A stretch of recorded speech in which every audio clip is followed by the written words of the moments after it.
Good evening and welcome once again to another program of Issues in the News, where we discuss the important events that would have taken place in our country over the past week or so. And as is the norm, we always have a lot of issues to discuss in any given week. I want to begin by welcoming our viewers who are joining us on television in West Coast Berbice. Welcome to another program of Issues in the News. To our viewers who are joining us in Region 6, East Berbice and Quarantine Coast, welcome to another program of Issues in the News. And to our listeners who are joining us on Freedom Radio from Robb Street, Georgetown, welcome to another program of Issues in the News. And lastly, but not in the least, today, thousands of you who are joining us on Facebook Live across the length and breadth of Guyana, across the Caribbean, North America, Europe, and further afield, welcome to another program of Issues in the News. Are we on? Because I'm seeing a blank screen here. Anyway, I thought I had some technical difficulties, but let's proceed. So, I want to revisit a matter that I dealt with already, but the persistence of Comrade Ramjatan in particular has caused me to want to revisit this matter. Many of you will recall I had an exchange with a commentator in relation to how monies are to be deposited in the Natural Resource Fund. The point I made in that exchange is that the Natural Resource Fund Act is the law, and that law says very clearly that all monies generated from the sector by the licensees, meaning SO, or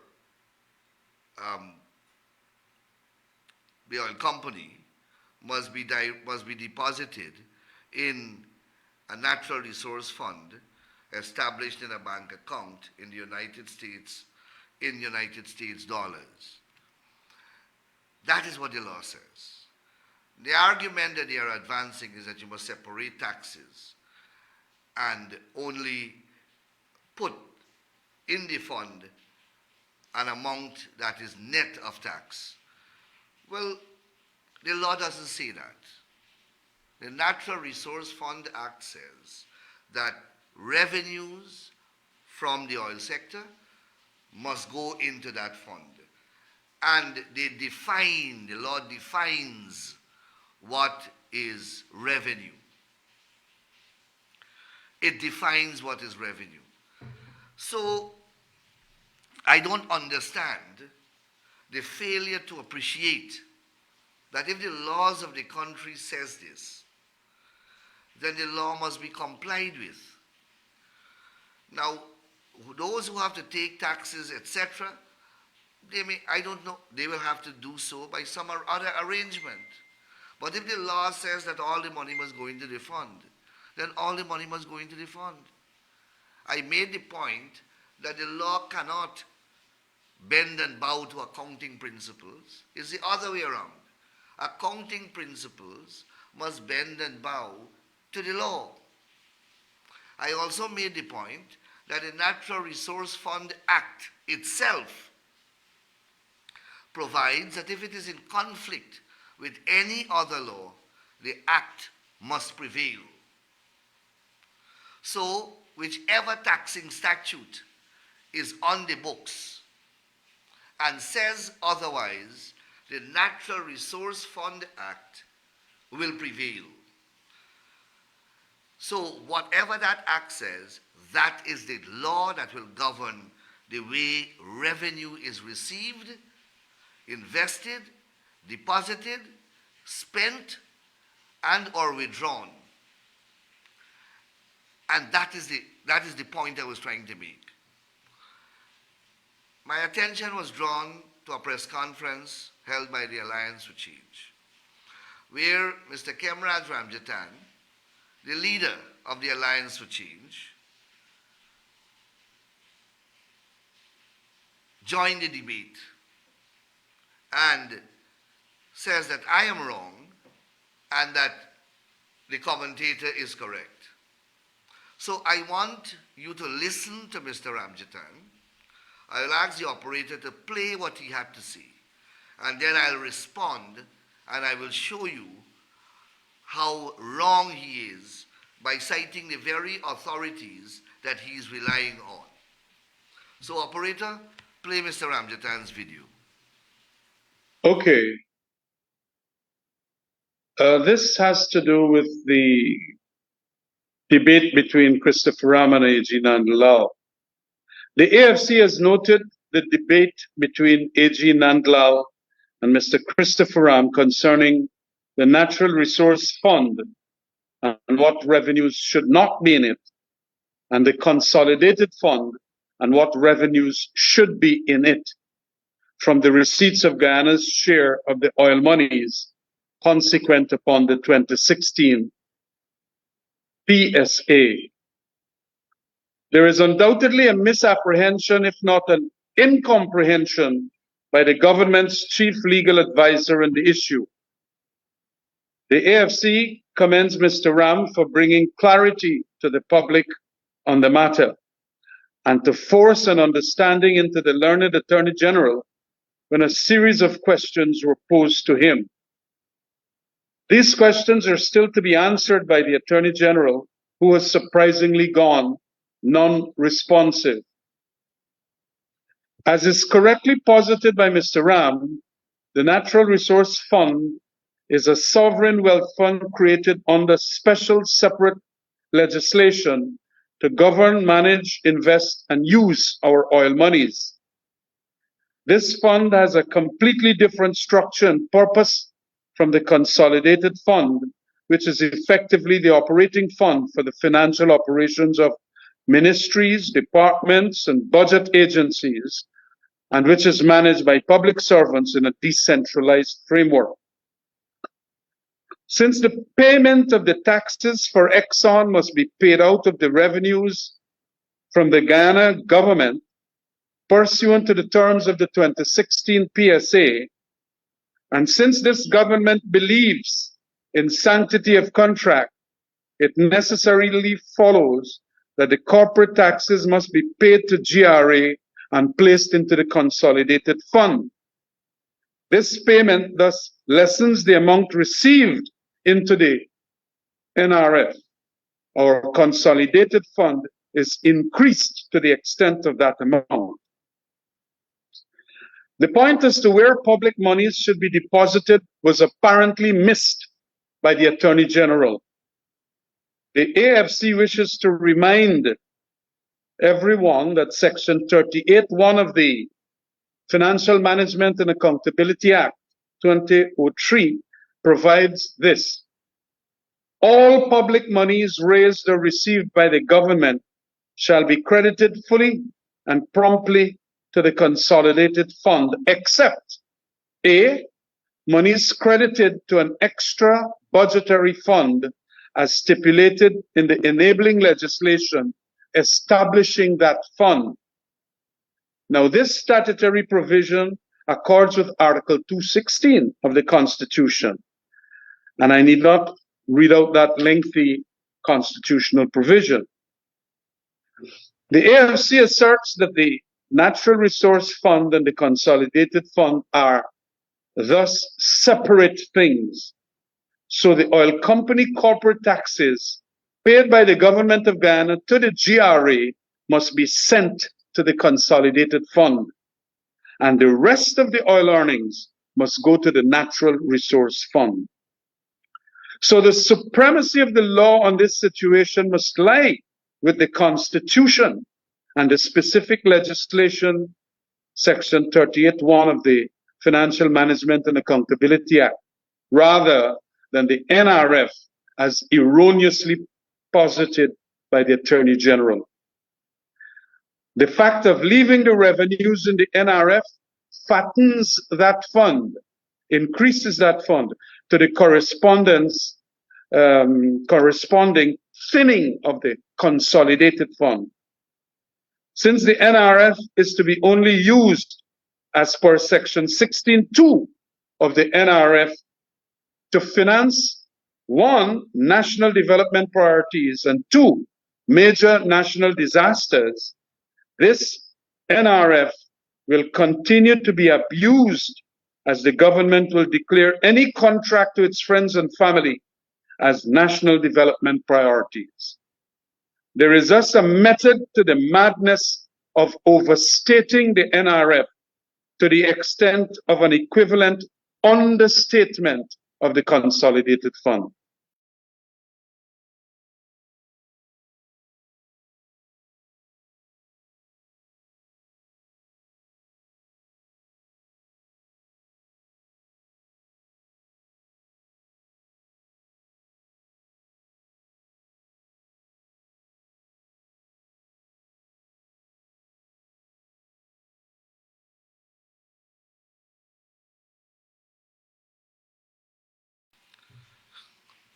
Thank you, operator. So you heard Mr. Ramjatan very clearly.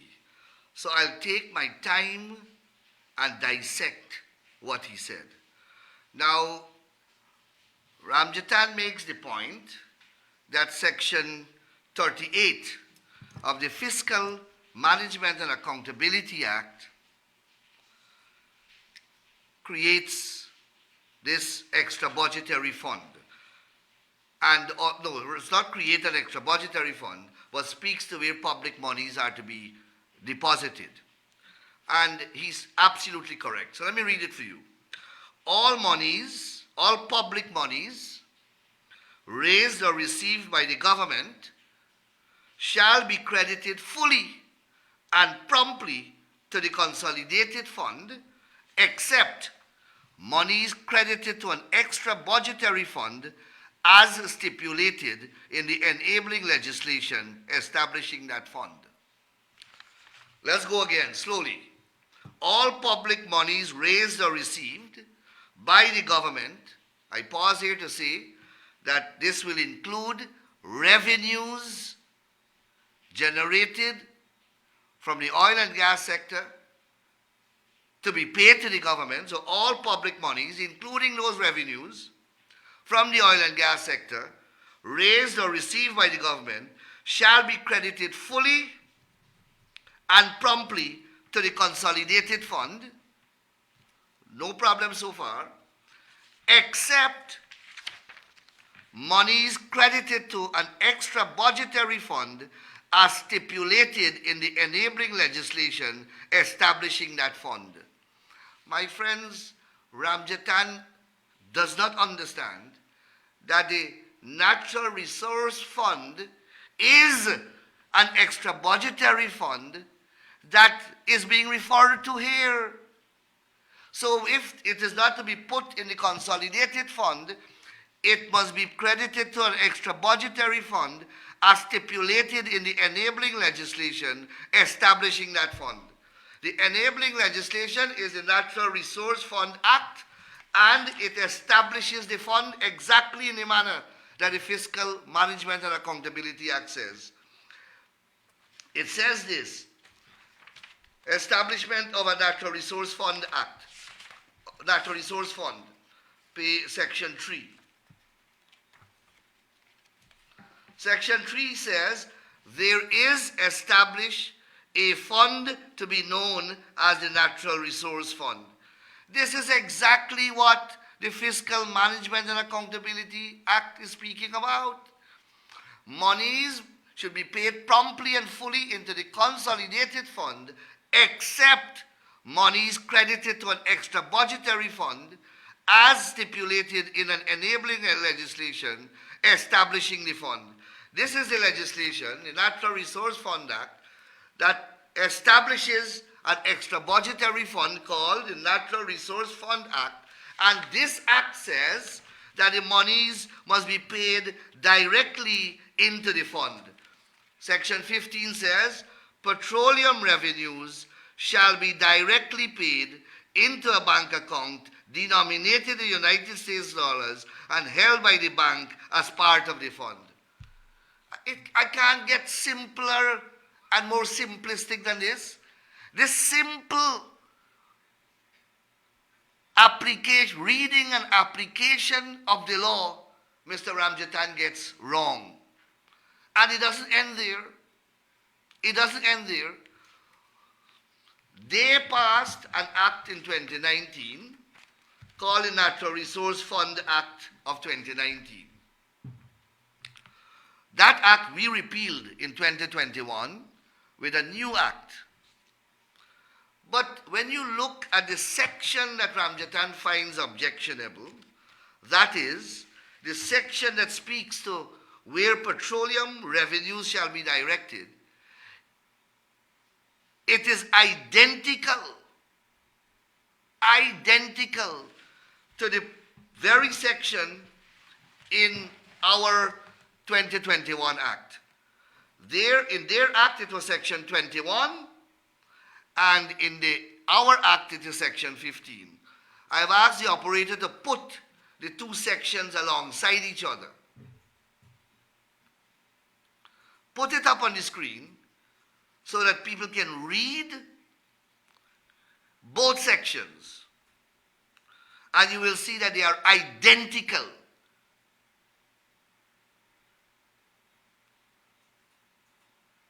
You getting it here, operator? Leave it on the screen so that people can see it. And I will continue to speak while it is up. Is it up yet? So look on your screen. You're supposed to be able to see two pieces of paper.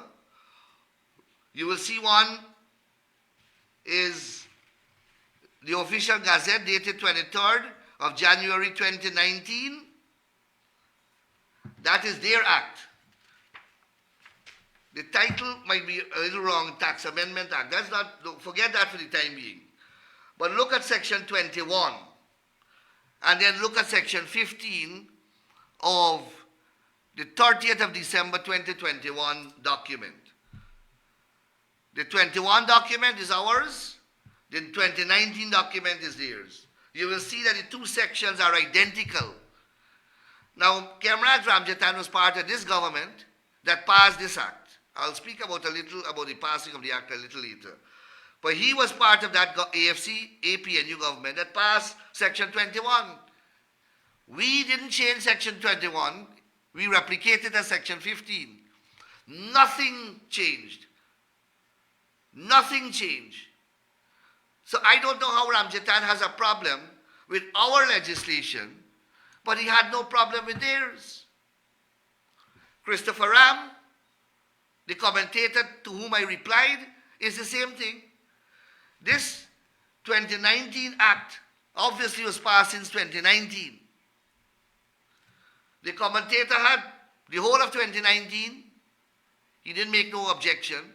2021, 2020, 2021, 2022, and in 2023, the ending of 2023, 5 years after, he discovered this eureka moment. That something is wrong with the legislation, that it doesn't provide for taxes to be paid by GRA. It didn't provide for taxes to be paid by GRA because that is how the government structured it. You can't argue that the law is wrong and you are right. And what is worse for Mr. Ramjatan is that his 2019 Act was passed in the Parliament after they were defeated by a no confidence motion. They were defeated by a no confidence motion in 2018. They went back surreptitiously and illegally into the Parliament, into the National Assembly, and passed the most important piece of legislation in the history of Guyana, behind the back of the opposition. We didn't know about this. We didn't know that they're going to have a sitting. We read about this in the newspapers. One sitting and they passed all three stages of the legislation in violation of the standing orders. You have to lay the bill, then you have to debate it, you have to wait 7 days, then debate it, and then pass it. All three stages of the bill, they rushed through at one sitting in the absence of the opposition. We were in the opposition. And after the government was defeated by a no confidence motion, when the Constitution says very clearly that once you are defeated by a no confidence motion, Parliament is dissolved and you must fix a date for elections within 3 months. They proceeded to the Parliament after their defeat, refusing to dissolve it, instead hold a sitting of the Parliament and pass the law. The most important piece of law. So I decided to spend some time to reveal to you the inconsistency, the recklessness, the incompetence, the duplicity, and the hypocrisy of Kemraj Ramjatan when he speaks on this matter. And that is the level of duplicity and incompetence which permeate the entire opposition. Ramjatan is among the competent ones. You could imagine the rest. Anything that these people say, if you subject it to any kind of analysis, you will see how wrong, how misinformed, how misunderstood, and how incompetent they are. Any given issue. I have just chosen one at random. And Ramjatan lecturing to me on the difference between the consolidated fund and an extra budgetary fund. And he doesn't understand it, as you would have seen. And he quotes the law correctly, but he doesn't understand what he's reading. He read the law correctly, but he doesn't understand what he read. And this is a lawyer of over 30, 40 years standing at the bar. So you could imagine the level of incompetence in relation to the others. Because as I said, he's perhaps the longest serving parliamentarian on their side. He's the most experienced lawyer on their side. And if he is so incompetent, you could imagine the others. I thought that I will spend a few minutes to deal with that issue. So I hope that I have dealt with it to your satisfaction. I will post the 2 pieces of legislation on my Facebook page so that you can read it again to see that the 2 provisions are identical. Yet Ramjatan finds a problem with ours, and apparently didn't have a problem with theirs, although there's not a single word different in the 2 provisions. Not a single word. So let me go back. Let me go now to our budget. Please share the program with your friends.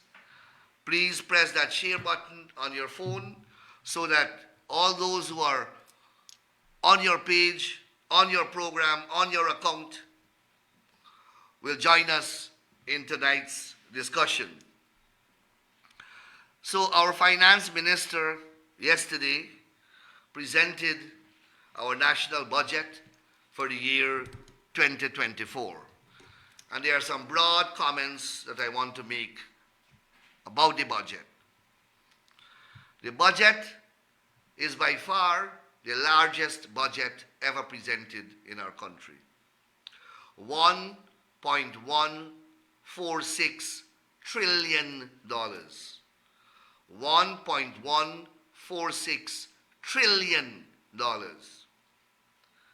It is almost as twice the size of last year's budget. Let me repeat that. It is almost twice the size of last year's budget. It's 46% bigger than last year's budget. And it is financed without a singular new tax or increase in taxation. Let me repeat that. It is being financed without a single dollar increase in any taxation or any additional new taxes. And it has a host of measures directed at every sector of the country.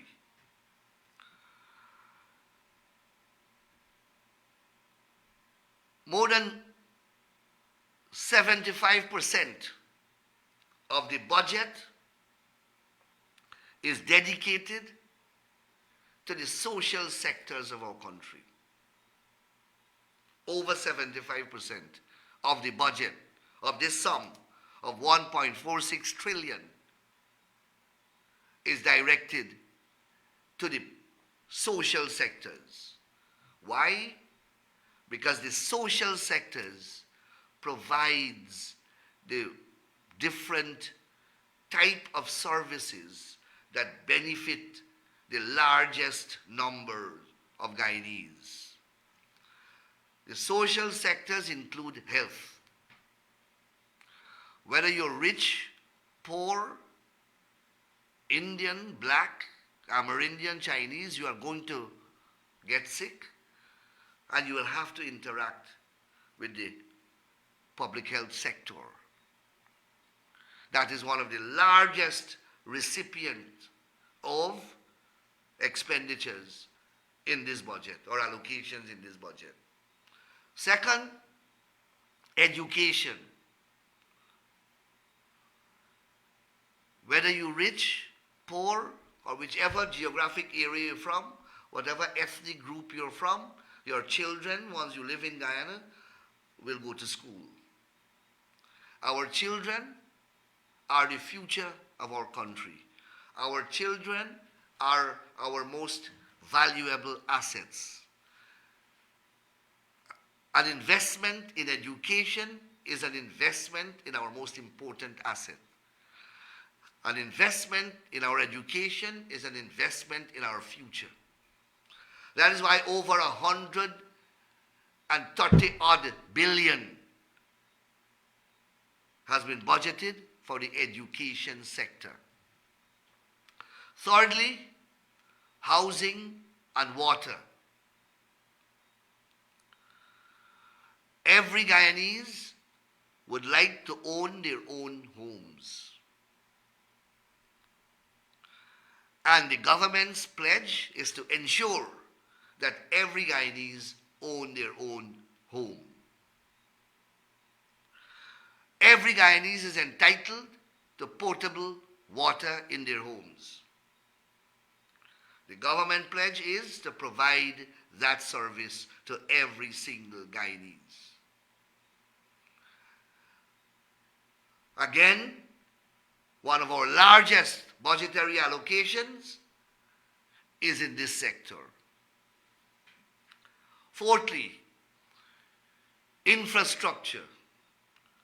It is no secret that we have to build the infrastructure of our country as we move our standard of living forward. We have a new bridge across the Berbice River, across the Demerara River being constructed. We have new highways being built right across the length and breadth of our country, including the Mabura to Linden Highway, then the Mabura to Lethem Highway, We have the Schoonard to Crane Highway, then from Crane to Parika. We have several new roads along the East Bank, alternative to the conventional East Bank public road. We have road linkages from East Bank straight along to the East Coast without coming through Georgetown. We have the Mandela Avenue extension. We have a new quarantine highway. And we have thousands of roads in the communities across this country that we are rebuilding. And we are building for the first time. We have the electrification. We are going through a new electrification program.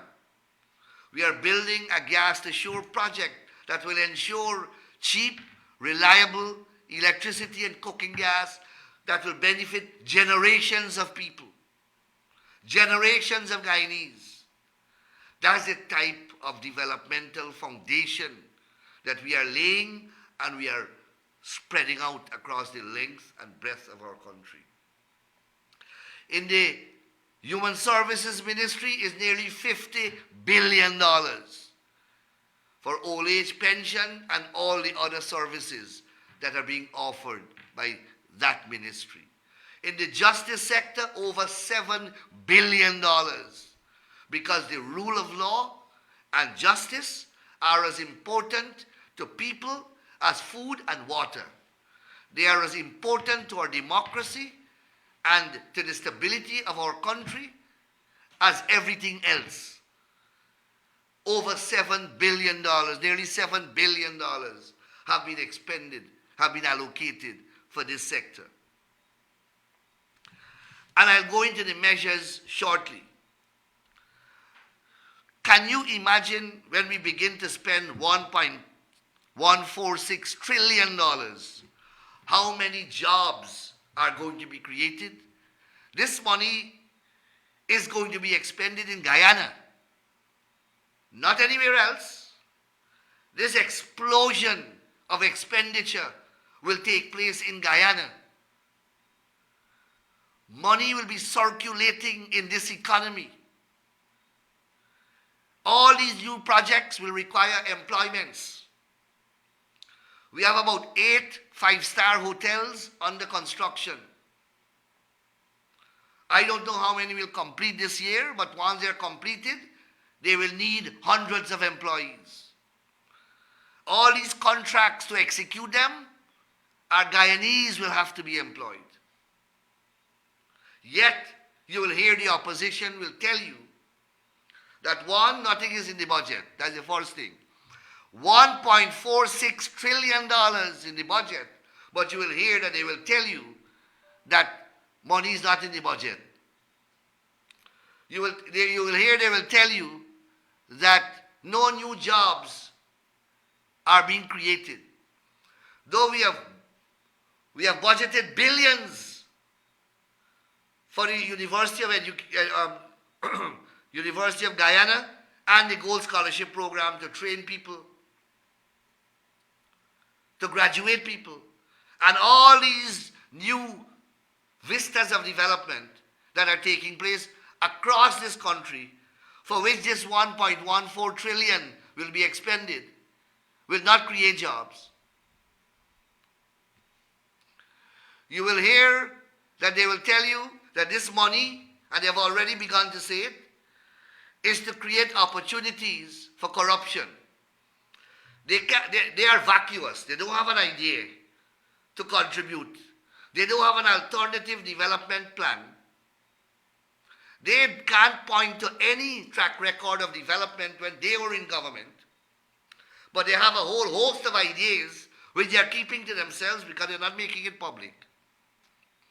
But you will hear in the budget debate, the money will be stolen. The money will be stolen. They think that everybody is like them. They are salivating at these monies. When they hear these budgetary allocations, they are salivating. They're only thinking, oh my God, imagine if we were in government. When they were in government, the only thing that consistently increased was expenditures for diet. They increased their dietary line in the budget by billions.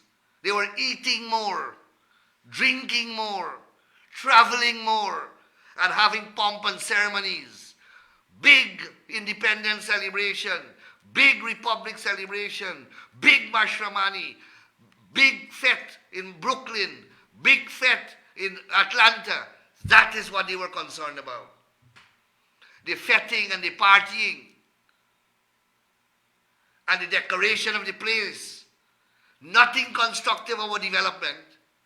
And eat a lot and drink a lot at the Marriott and at the Pegasus and all the drinking places and traveling first class around the world.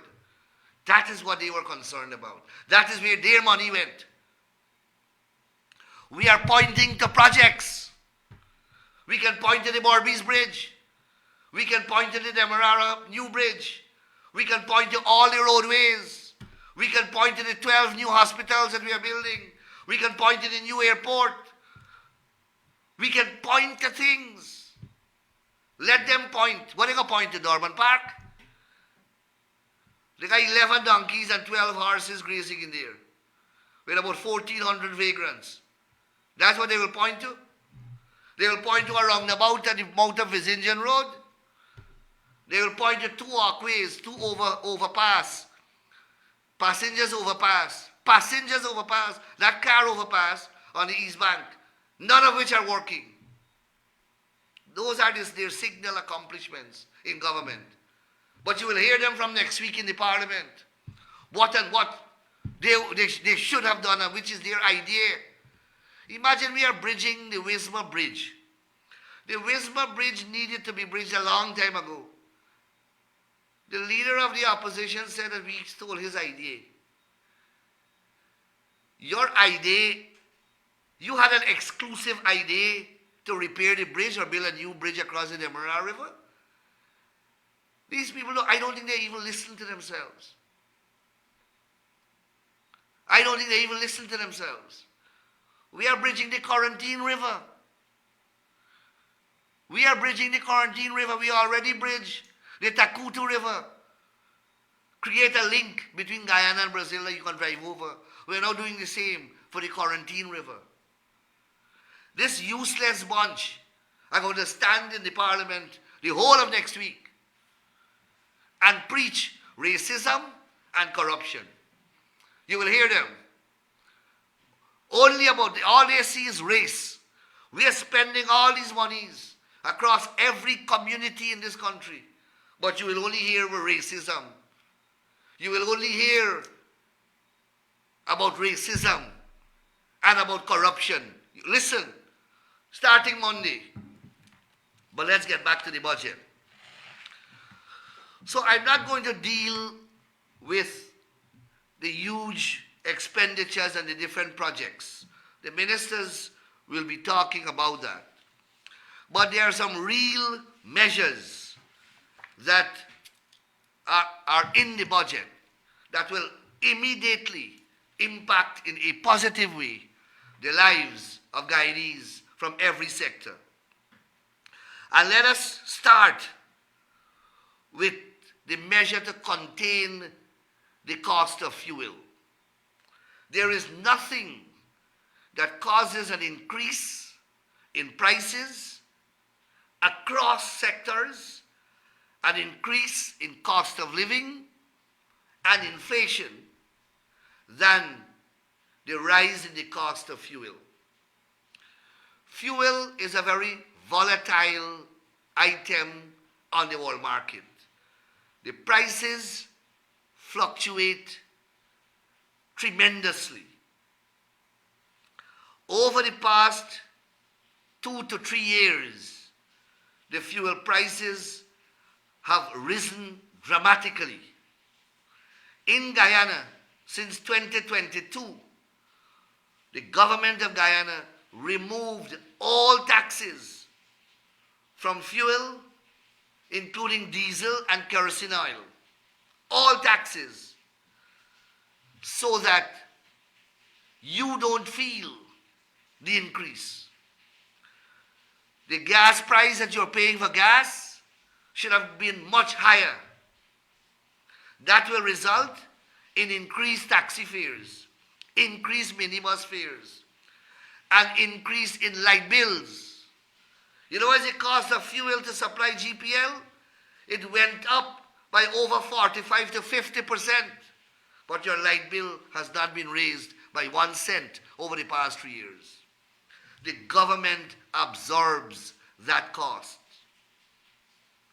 And in the budget, we will be absorbing that cost for the entire year of 2024. That will cost the government another $40 billion. We spent $40 billion in 2022 to keep the prices stable and to insulate you from the repercussions of increased prices.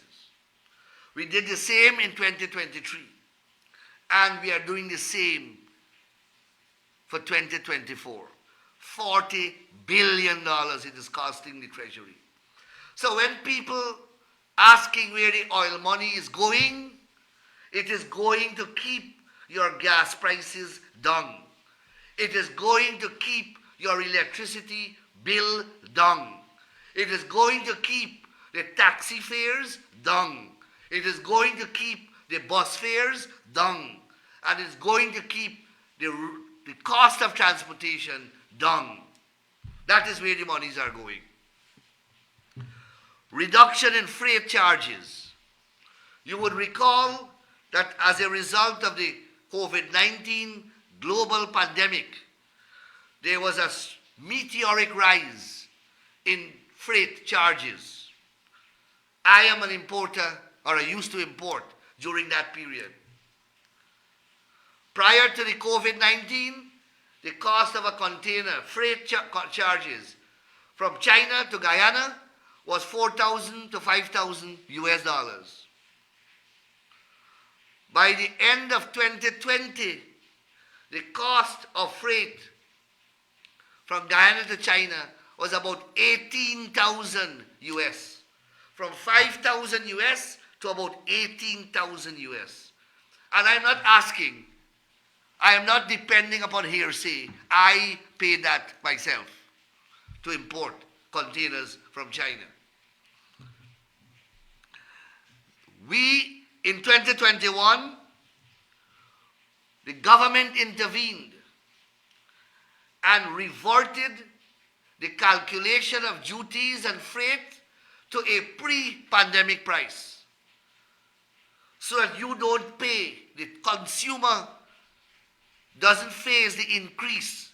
We can't control the cost of freight, but we can calculate your freight for the purpose of duties and taxes and VAT. When you import the goods, we can use a different calculation so that you don't pay taxes based upon freight, existing freight at the time.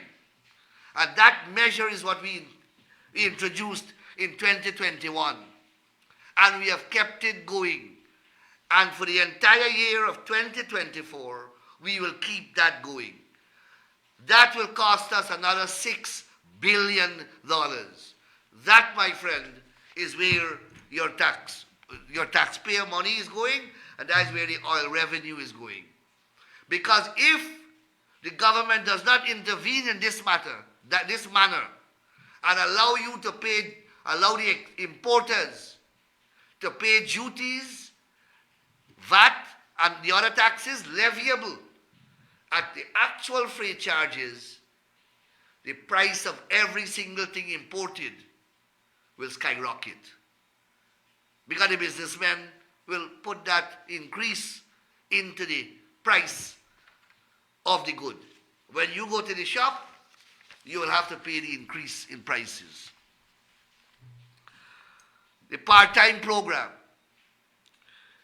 In 2022, we introduced a part-time program that allowed for household members, including women, or with emphasis to women who are unemployed.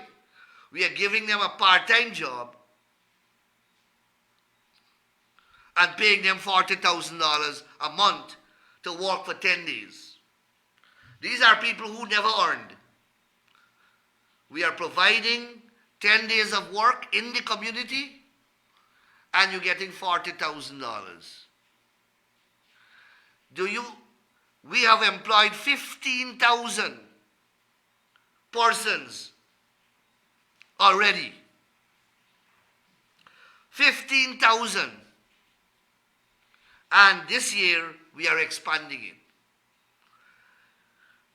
This money is going back into the village economy. If you live in Monrepo, you live in Reed and Hoop, you live in Buxton, you live in Anns Grove, the $15,000, the $40,000 that you're getting is what you never used to get. And you're getting now to buy in the local market. That will energize the entire country because it's being done in every region. This money, $10 billion is allocated this year. 10 billion. We spent 6 billion in 2022. 10 billion will be spent. Let me just give you a practical example. The loan program that we have with the commercial banks for the low-income homes. That, when you buy a low-income home and you go to NBS for a loan to fund that home, to pay off for that house, your mortgage installment at the bank is approximately $32,000 per month. This $40,000 will pay your mortgage and put enough there to pay off the interest. The $40,000. And your family doesn't have to touch their other sources of income. This is real help. This is where the oil money is going. $7 billion more have been set aside for the government to use during the year to deal with other repercussions that may occur so that your cost of living will be controlled so that you wouldn't have to pay increase in prices. This $7 billion will be used and determined after consultations with various sectors what measures we should employ to bring down cost of living in particular areas. We have worked out with the bank a $5 million loan limit at a rate of 3.5% interest to help small businesses. If you have a small business and you want a loan, the government has negotiated with the commercial banks a loan to about 5 million, maximum of 5 million, at a 3.5% interest.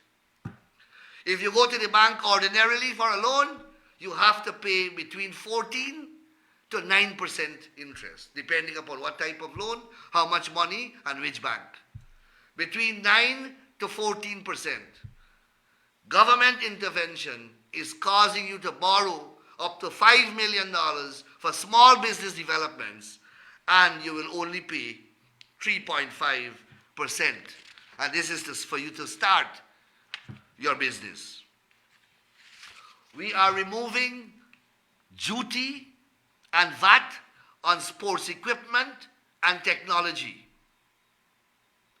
So, sports is crucial to the development of our young people, to the healthy lives of every citizen, and to create the type of social environment that we want in the country.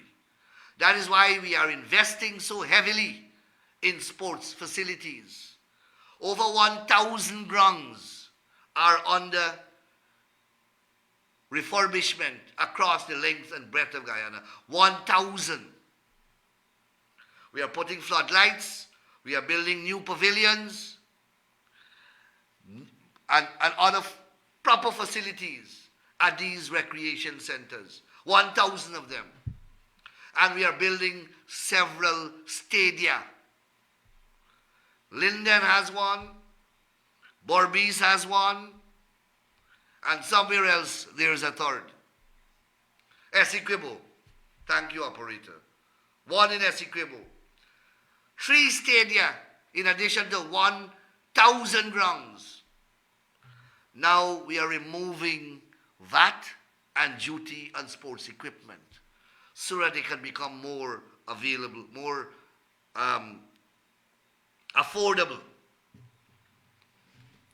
We already took off VAT and applicable taxes from cell phones and data for personal and residential purposes. We already did that.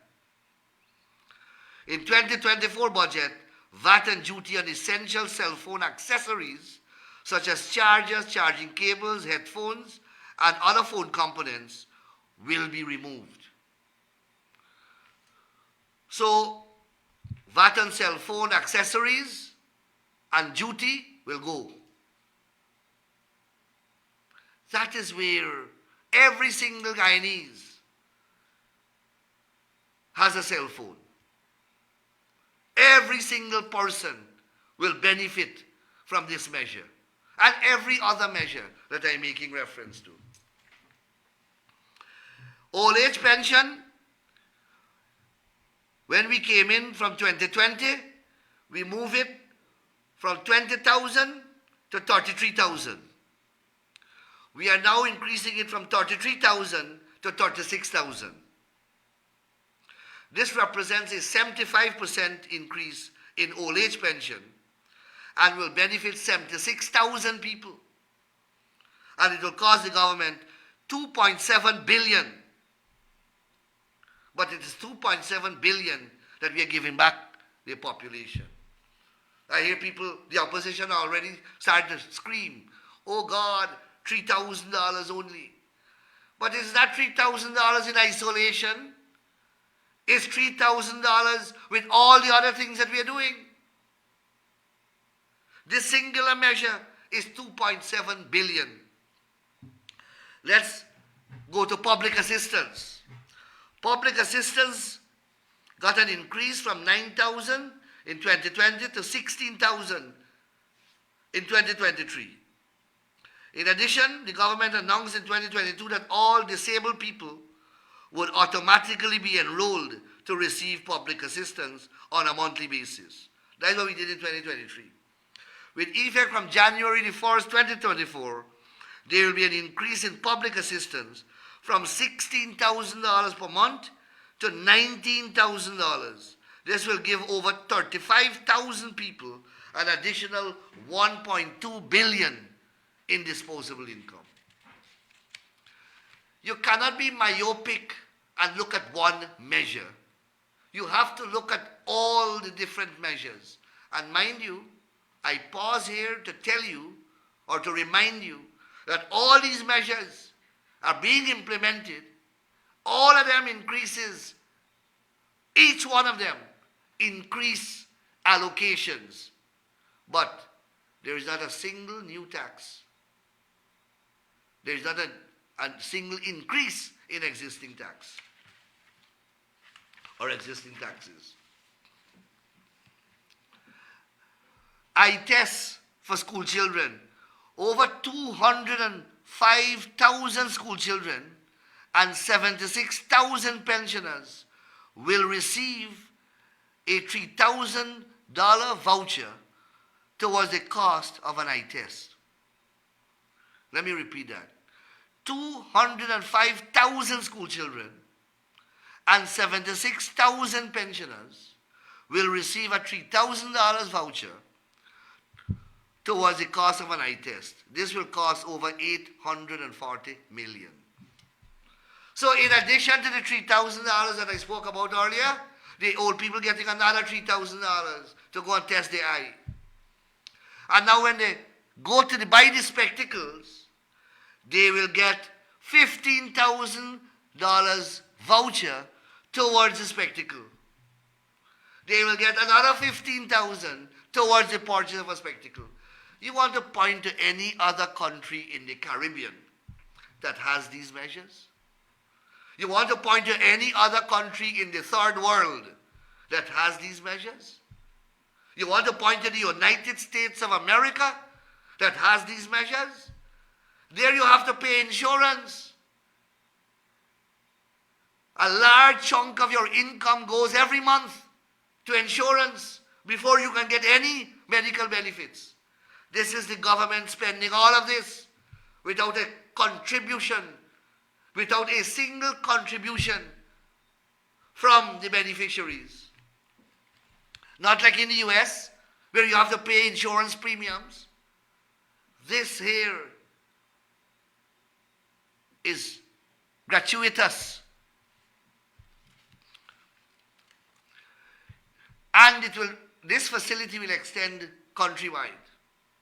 Because the Minister of Finance pointed out that even in the hinterland areas where you may have difficulties in accessing a doctor, we will take the doctors there and they will do the eye tests in the hinterland community.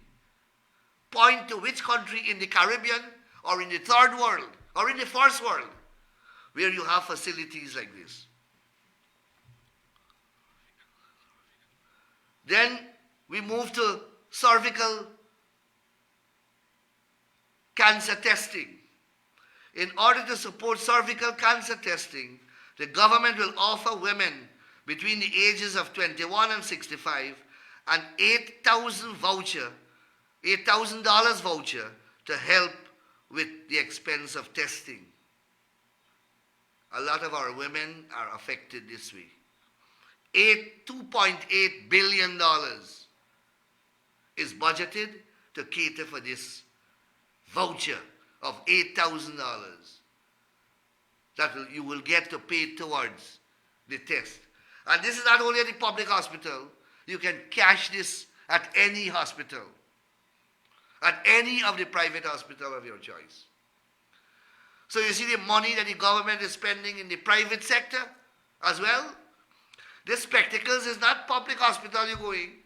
You're going to any of the opticians in the country and they will benefit. They will benefit from your business. So the government is pumping millions into the private sector. That is how you develop a country. NIS move from 35,000 to 43,000. Survivor benefits, that is if your husband died, the wife will now get $21,600 million has been allocated. We are giving a pension now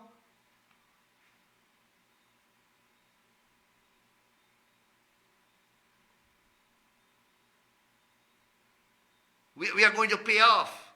Remember, a lot of people did not make the 750 contribution at NIS. Well, we are putting in a measure to help those who got between 700 to 749 contributions. So if you have not made the 750 contributions, but you have made 700, then you will get a one-off payment. Over 3,800 people will benefit from this intervention, and this will cost $550 million. And let me wrap up because I have so many to deal with. The cash grant. The cash grant, since we came into office, we restored it. APNU AFC had cut it out. That's the first thing. And you can hear us shouting about school children in the parliament from Monday, how they care for school children. Yet one of the first things that they did when they went into office, they cut the cash grant out. We restored it and raised it from 10,000 to 20,000 when we took office in 2020. We raised it to 35,000 in the 2023 budget. And this year, we're raising it to 40,000. And that is in addition to the $5,000 uniform voucher. So it's 45,000 per child. 205,000 children will benefit. 205,000 children will benefit.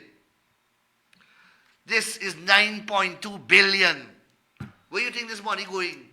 You're spending it at the market. You're spending it in the community. You're spending it in the local economy. Who will you buy from? The private sector. You see how the money is passing hand? The opposition will never see this. Somehow they will find corruption. Somehow they will say that Afro-Guyanese children are not getting this grant.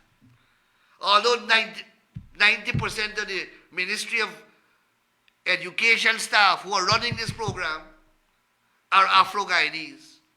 And over 70% of the teachers in the country are Afro-Guyanese. And they are distributing this grant. But APNU AFC will want to say in the parliament that Afro-Guyanese children are getting this grant.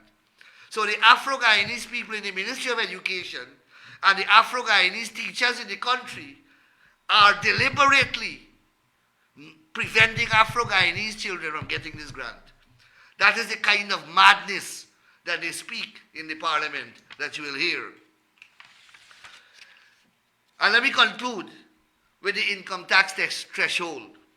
We have moved the income tax threshold from 65,000 to 75,000 in 2022, then to 85,000 in 2023. This year, we are raising it to 100,000. What that means is that $100,000 of your salary is income tax free. So if you're working for $200,000, you're only paying income tax on the last 100. The first $100,000 is tax free. This will cost the government $4.8 billion in disposable income. My friends, I have done just a synopsis of the budget measures and tried to explain it to you in the simplest language so that you understand, so that you people have a fair understanding of what the budget holds for Guyana and Guyanese. But you will hear from the opposition when they begin their speeches of gloom and doom in the parliament from Monday. Thank you very much for spending the last hour with me. Please enjoy the rest of your evening and stay healthy until we meet again. We will not be having issues in the news next week, Tuesday, because I will be in Parliament, but I'll be streaming, I believe we will be streaming Budget Debate Live from my Facebook page. So thank you very much, and until I see you after the conclusion of the budget debates, take care and stay healthy.